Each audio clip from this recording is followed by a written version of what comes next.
Hello and welcome to another episode of Flying High with Flutter. I'm your host, Alan Wyma, and today we have Jonas on the podcast. Jonas, how are you? I'm Jonas. I'm a Flutter developer at MediaMarketSaturn. It's the biggest e-commerce retailer in Europe. We ran into each other a couple of weeks ago, I think, at a Flutter meetup in Berlin, right? Yes, exactly. So my presentation was about quality throughout the life cycle, which is basically a quality step we do when we release an app. When talking about quality in an app, it's not just about tests, right? There's so much more to it. And you can roughly distribute the testing efforts into two parts. The one part is everything you do before release, and the other part is everything you do after release. Because you want to measure on the one side your code quality, and on the other part, you want to measure the quality in use, so what your customers are experiencing. What do you mean by what they're experiencing? If they're enjoying the app, or The experience while using the app, it should be crash-free first, and most importantly. But then also it should be an experience where they can easily do whatever they want to do in the app. So I'm working for an e-commerce retailer, so they want to purchase something. And then quality in use basically means they are able to easily find what they're searching for and then put that into the shopping cart and then are also able to check out. And that should be very easy for them to do. So that's quality. If it would be hard to do, then that's not a good quality for them. yeah, but how you do this is actually quite interesting. We were just talking about this before the show, right? The way your app is built is that you actually first work with the mobile site, right, within your app. Exactly. At MediaMarketSaturn, we have a huge web development team. While we are already 18 app developers, that's relatively small compared to the web department. We're basically lost in the race to keep up with them. And because of that, if we implement a new feature, first we start by adding it as a web view to the app and making it browsable via the regular navigation. So we have a bottom bar, and then a good example is probably the wish list. First, it was just the web implementation, so the web page, and the user could already use it, but it was a web view, of course. However, while that was already active, we worked on the native implementation. Native means, of course, Flutter, because we're in the Flutter podcast. And as soon as we had the native implementation ready, we basically switched the feature flag, and then the implementation you could use in the app wasn't any longer the web view, but the native implementation. Yeah, so that's mostly to guard against issues within the Flutter code itself, right? Because with a web view, you can obviously change that on the server side, and the next time that section is loaded up again, it should have a fix, right? Yes. So ideally, of course, we don't have any issues on the Flutter side. But in case we do have them, we can then easily switch back. Fortunately, that doesn't really happen at all. I don't really recall any instance where we had to do that. But of course, that also brings a lot of problems with it. So first of all, how do you maintain the same state across the web view and the native implementation, right? Even though we have for the wishlist now the native implementation, other parts might not be native. So well, you switch the tab to something different and then you see a web view. And that works by using the same cookie store. So the web view obviously uses cookies. And that's how we authenticate the user and how we identify the user. And then we use the same cookie store across the web view and the native implementation. And every time we make a request, regardless of whether it's in the web view or the native part, it uses the cookies from the same cookie store. And if we receive new cookies from the server, we also update them, of course. And that's how we achieve, the same state across web views and native parts of the application. So how do you share the two, though? I didn't quite understand how that works exactly. If you use a web view, you have complete control over web view, basically. That means you're in control of the cookie store, which is used as a backing implementation. We can also inject JavaScript, for example, to do bridge calls between native parts and the web view. And because you're in complete control, you also know when cookies are updated in the cookie store and so on. Yeah, and this is all controlled using like the Firebase remote config, right? No, so just the feature flag is controlled by Firebase remote Sorry, config. that's what I was thinking in my head, is the feature flag turning off and on the native view, right? Yeah, exactly. Yeah. What is also interesting too is that you support, is the last 6 or 7 versions of your app? Yeah, so this is called a rolling release window. We're not necessarily supporting the last 6 or 7. We try to support as much as possible. But let's assume we support the last 6 version. And then as soon as we release a new version, we basically drop the previously last supported version. And by that, we keep our window of releases small, which means less maintenance work for us, which is great because supporting every app version that's out there is virtually impossible. And by dropping support for old versions, we can get rid of old feature toggles, which are only used in old app versions.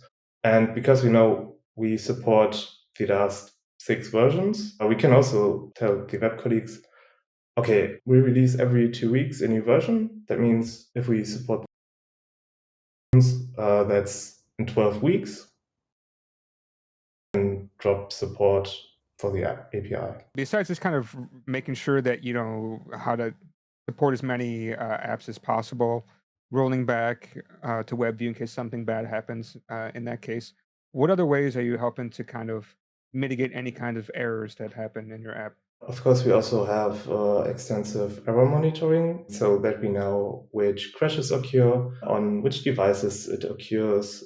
Maybe it's specific to Android or iOS. And of course, we also have analytics, which also help us to figure out usability issues, right?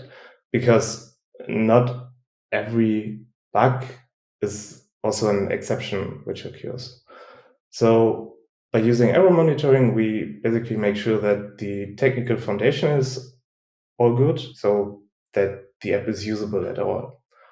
And with analytics, we make sure that the usability is of a high quality. So for example, on the wishlist, on iOS, it's quite common that you swipe a list entry, and then that makes more options visible. In our case, one example was that for some reason, iOS users were unaware that they can swipe on a list entry, and then they were unable to delete stuff from the wish list. And then they basically didn't check out because they added too much to the basket, and then they weren't unable to check out, but they didn't because they added too much. And that resulted in us seeing, well, there are a lot of abandoned carts. And then we investigated why is that happening. And then that led us to add also a button to delete entries from the cart.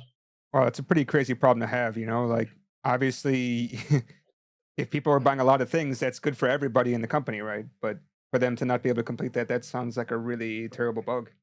Yeah, and it wasn't an exception or anything, right? So it's nothing you can catch with error monitoring. So that's why you also want to have analytics. It's not just to get as much data of the customer as possible, but also to figure out whether the customer is able at all to do what he wants to do. You have like a lot of apps at scale, I think, right? So I've never heard of MediaMarkt before because this is when I went to Berlin. It's the first time I was actually in kind of continental Europe, as I call it.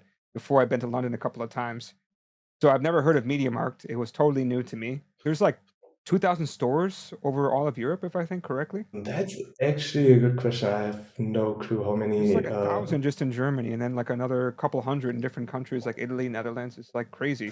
But you have something like Yeah, between 11 to 13 different like white label apps or something like that. exactly. So MediaMarkTaturn is it's basically a huge white label app, but to the company group, the companies MediaMarkt, Saturn, and MediaWorld, they belong to the group. And each country also has its own app, so it's not like one app for all the countries and also for Saturn and Media World, but it's like every country has its own app.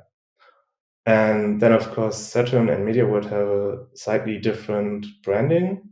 So we built one application where we can switch the theme for the three different sales lines, as we call it. And we intend to roll that out next year to all of the 11 countries where we're in. Right now, we have 3 or 4 missing, but overall, it's, yeah, I think 11 or 12 countries. And in total, that is like 18 million installs, roughly. That sounds like quite a duty, quite a job to handle all these different apps. I remember, I think it was your manager, right? I think you said that you have the biggest Flutter team in all of Europe, right? It's what, around 20 people almost? I don't think it's the biggest development teams. We have 18 developers, but I think it's one of the biggest. So there's BMW, which I'm pretty sure is way bigger than us. One of the biggest in Europe, I think he was saying. I think so too, but I don't really know. But I'm assuming that it's like that. We have a couple of comments from the audience. I think you know this guy. Yeah, thanks.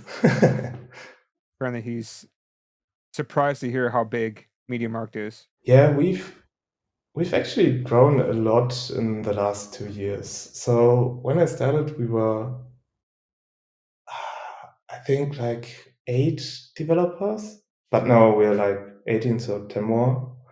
And then we also have product owners, designers, analysts. So in total, we're like 30 people responsible for the application. That's really amazing. It's a lot of work to put into like over 10 apps that are all white labeled. I think maybe Yeah. probably one of the biggest problems you may have is like translations, right? Because you probably have different types of German you have to handle.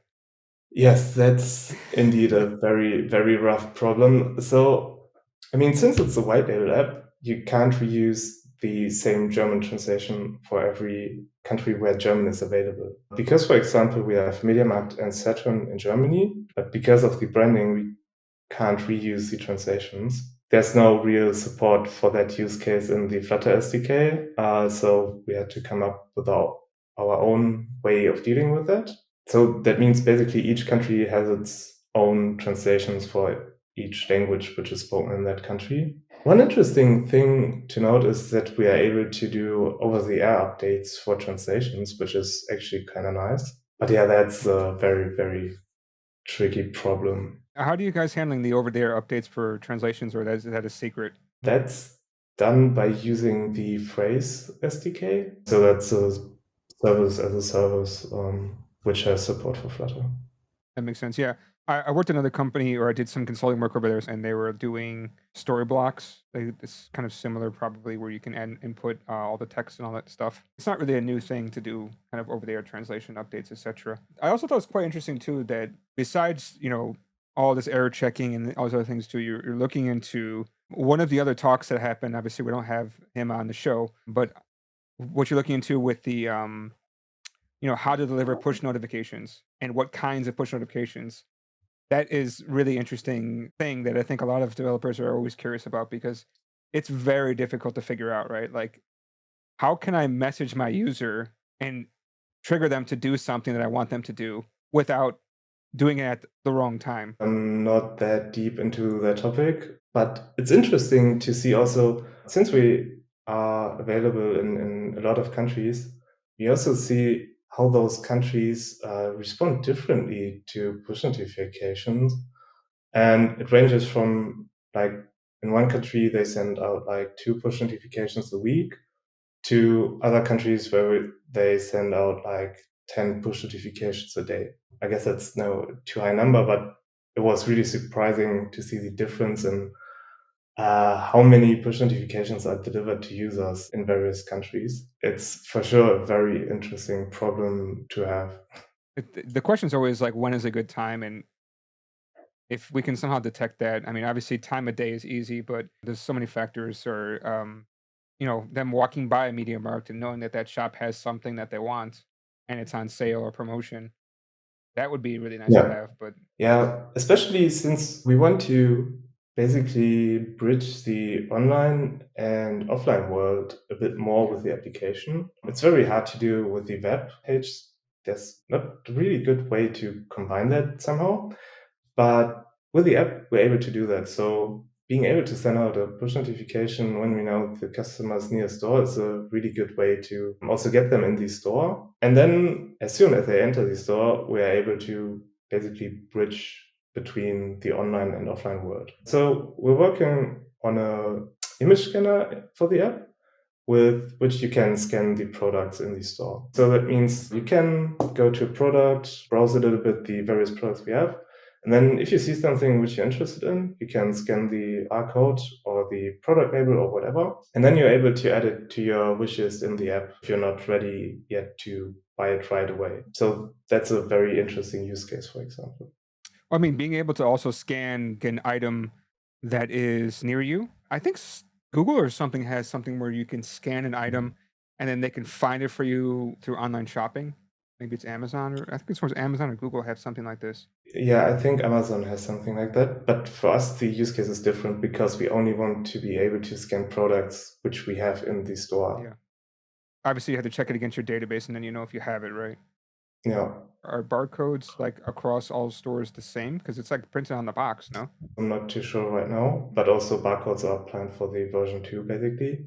Mhm. Right now, we do it based on OCR, so optical character recognition. That's because for most of our products, we have labels. They are either printed on paper or we have some electronic shelf labels, which also have product IDs. And then we recognize that there's a number, and then based on the number, we can basically do a lookup.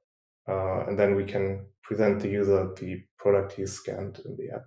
Doing OCR, that means you actually have to work with the native code, right? Because Flutter doesn't have anything built into it. Yes, but actually there are quite a lot of packages on pub which allow you to do that, which are already pre-bundling machine models which do OCR and so on. I believe Camera Awesome and Camera X are two pretty popular packages to do that. They both basically have written all the code for you, and then you can just listen to streams of things that are recognized in the camera stream. Coming back to the main topic of error handling, right? You do actually have some self-made plugins, but I'm guessing with probably some native code, right? So we're using Sentry at MediaMarketSaturn, and Sentry is also using native code. So what Sentry did is it wrote a Dart and Flutter wrapper around the iOS and Android SDKs, and that enables us to catch all errors regardless where they come from, whether it's from the native side or the Flutter side. And that's working actually really well.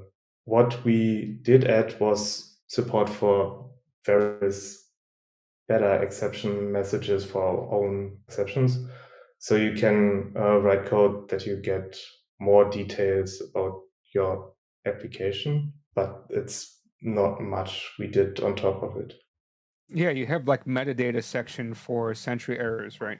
Yeah, exactly. If we need to create our own metadata to catch errors, to figure out what's going on, is there specific data that you think that we should have so that way we can report the right things and take the right actions? So I think the most basic ones that are very interesting is operating system, of course. So whether it's Android or iOS, and then ideally also more detailed information about the devices. Then it's very interesting to know the Flutter version. Unfortunately, that's impossible because it's not exposed. So the next best thing is the Dart version, which is possible to report, and from that you can kind of guess which Flutter version that crash is coming from. Then it's also interesting to know whether the error comes from the native side or the Flutter and Dart side. But for a lot of other exceptions, it's probably irrelevant because I don't know, for web exceptions, you're, for example, interested in to see are we right now connected to the internet or not. So if an HTTP error happens, well, this is not because our backend is unreachable, but because the user doesn't have any internet connection right now. Now, the other question is, because I'm actually in Hong Kong, which is nearby China, that, well, maybe you're connected to the internet, but maybe you're not allowed to go to that place, right? That could be another thing. But even like corporate firewalls, things like that, those could also be issues too, right? The VPN isn't that important to us because we're all just in Europe, but the corporate setting might be interesting. But I haven't really looked into that yet because I'm not aware that we have a lot of issues there. Yeah. Well, I guess it depends on if they're even using the Wi-Fi of the company and if that one is set up to filter out, because I know a lot of corporates, they like to filter out certain websites because people spend too much time, like social media. Shopping is another Yeah. one, when I Yeah. work, a lot of the ladies in the office, there was always one lady in this work that I always had. She would spend all morning figuring out what to eat for lunch. And then after lunch, she'd figure out what to eat for dinner. And then about 1 hour before she's supposed to stop working, then she realizes she didn't do any work. And then she'd have to work overtime. So that was kind of like her daily life, honestly, was that like every day. So I wouldn't be surprised if we need to start to block some of the food looking websites. No. That's Um, also a very interesting issue to have. Yeah, I mean, I guess if companies start to block your services, then maybe that's a good thing in terms of that issue where people are spending too much time there. Yeah, for sure. What I did before for when I did some error tracking, we were using Sentry, but we also had like this live logging app, live logging service, I mean, just so we can have information like they got this far, they got this far, this is the current data at this point, and then finally it crapped out. We can kind of link up everything. I think having like a user ID, so that way we could see, who was this user, because sometimes you get errors, and you're like, what is that? What were they doing? And then you start, you want to kind of follow up with them. Do you also kind of look at this stuff too and follow up with specific users to see what happened at specific times? Sentry has for each crash report they also have a log. They call it breadcrumbs, which is basically a recording of steps the user did. So it includes navigational events, HTTP requests, network changes, all kinds of interesting stuff, which ideally you can then manually follow with a debug version, which then also should result in a crash. So that's for crashes, for example. But on the analytics side, you, of course, also can do that. Yeah, we also have a question from the audience, if you can read that. So he says, do you also keep track of connection issues, or are these issues you exclude from tracking?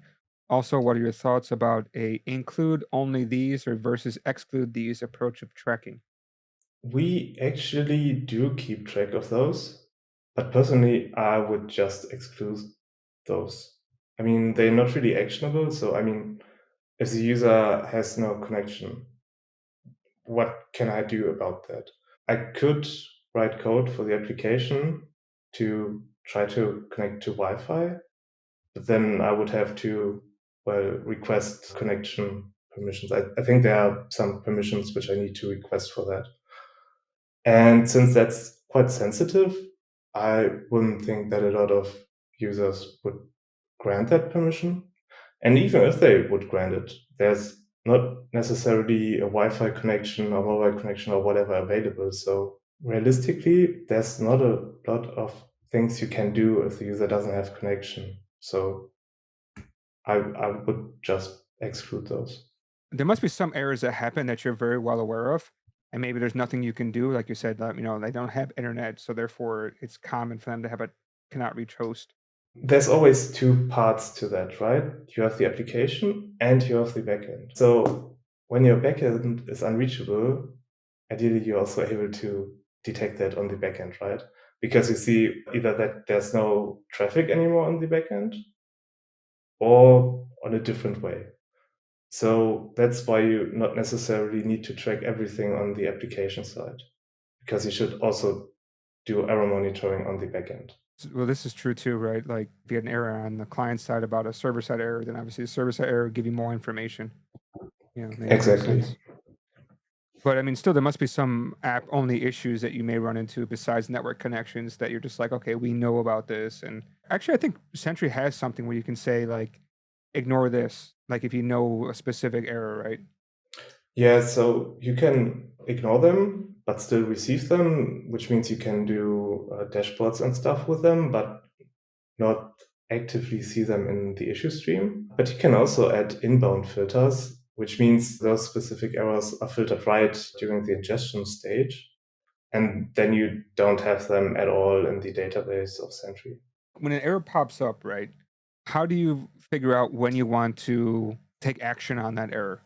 What are your steps for this kind of stuff? What do you kind of recommend?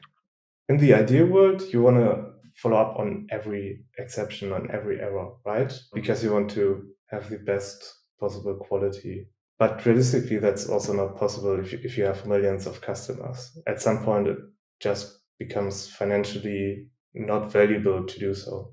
So what you want to measure is basically exceptions per session, because the less exceptions per session a user has, the better. Which means that it's basically also always worth it to work on a lot or most exceptions. But you prioritize which exceptions to work on based on the amount of users they affect. That's the way to prioritize and work on them. Now, is that made from physically taking a look to see how many times this bug has come up, who would be affected? Or is it just like, well, not many people go to the section, but everybody can visit that section, so therefore we should fix this sooner rather than later? I guess it kind of goes hand in hand. So an exception only affects a lot of users if a lot of users are using that section of the application, right? But on the other hand, I mean, if there's an error or exception handling on the imprint or on the legal page or something, I mean, I don't really care about that so much. I mean, it's still annoying and so on, and it should get fixed, but On the legal page, right? Legally, I guess people need to take a look at that part, but do people actually really take a look at it? I don't know. That's a really tricky question because legally yeah, it's supposed to work, right? If I think correctly. yeah, I guess so. The whole metadata thing came to my mind again right now because there's a lot of information that you want to have, but you're in Europe. We always hear about this GDPR, right? Now, is there some things that you cannot collect, or people, you know what I mean, like related to errors that could be an issue with GDPR? Yeah, so of course, personal identifiable data, so addresses, names, birthdays, I guess, probably credit card numbers. So everything based on which you can identify a specific person, that's something you don't want to record to your error monitoring service. Except if the user agrees to it, of course. Because if the user agrees to it, then he has consented that it's acceptable for him. But if he doesn't, then you shouldn't record such information. So you'd have to ask permission for that. Yes, exactly. Okay. But it's like storing like a database user ID, I mean, that shouldn't be, does that count as something that's personally identifiable? Because you'd have to use that to cross reference to get the actual data. I'm also not too Uh oh. sure. Yeah, so we make sure that we only record what we're allowed to, but I don't know offhand what exactly is allowed and so on. So I would have to look that up. Fair enough. I mean, for me, I try to get the database ID because things change, whatever else, but that definitely makes a lot of sense. I think that you guys definitely have a really great way of working, and I just love that idea of having something that works, getting the native part, and then still having a fail safe where we can flip back in case something bad happens, and obviously the new one, and then it's just such a great idea that, I wish more people would do something like that. Although I do despise apps that have the web view sometimes because it's quite ugly, right? You can tell it's like a sudden change usually. Yeah, that's true. I think in Germany it's actually somewhat common. I've also came across that before MediaMarkTaturn actually. For example, a company called Check24. That's like a portal where you can compare prices and stuff for various stuff. And the application also works like that. So they have a web view and then native parts. And as far as I know, they can also switch between those two. That was like 3 or 4 years ago when I came across that. I also don't know whether that's still like that for that, but they did it at least in the past. I don't think I have any other questions. I think you definitely covered all the important points, and you gave everybody at home who's listening, ideas about what they can do to make sure they gather enough data, and an awesome way to have a fallback in case there's something bad happens, right? I just wanted to thank you for coming on and talking more about that, and really appreciate that. Yeah, it was a pleasure being here. Yeah, hopefully I'll have you back again in the future.